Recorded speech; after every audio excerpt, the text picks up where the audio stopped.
మంచిర్యాల జిల్లా రాపనపల్లి అంతర్రాష్ట్ర చెక్పోస్టు వద్ద భారీగా నకిలీ వరి విత్తనాలను పట్టుకున్నారు. మహారాష్ట్ర నుంచి తెలంగాణకు అక్రమంగా తరలిస్తున్నట్లుగా అధికారులు గుర్తించారు. పట్టుబడ్డ నకిలీ విత్తనాల విలువ సుమారు 21 లక్షల రూపాయలు ఉంటుందని అధికారులు తెలిపారు. వ్యవసాయ శాఖ, పోలీస్ శాఖ సంయుక్తంగా తనిఖీలు నిర్వహించినట్లుగా ఏసీపీ తెలిపారు. రైతులు విత్తనాలు కొనుగోలు చేసే సమయంలో తప్పనిసరిగా బిల్లులు తీసుకోవాలని, గుర్తింపు పొందిన డీలర్ల వద్ద నుంచే విత్తనాలు కొనుగోలు చేయాలని అధికారులు సూచించారు.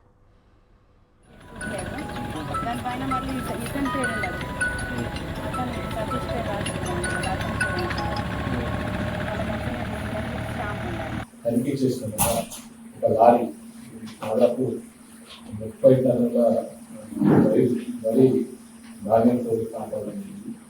దాన్ని మహారాష్ట్ర నుంచి మన తెలంగాణ వైపు తీసుకురావడం పిలిచి వాళ్ళు ఆపి అడిగినట్టయితే వాళ్ళు ఈ లారీకి సంబంధించిన వరి అంతా కూడా సీడ్కి సంబంధించిన సోనాలి అనే కంపెనీ వాళ్ళు ఈ సీడ్ కంపెనీ వాళ్ళు ఇక్కడ మహారాష్ట్రకి పండించడం ఈ సీడ్ అంతా కూడా మానకుండా కంపెనీకి తీసుకెళ్తున్నారు.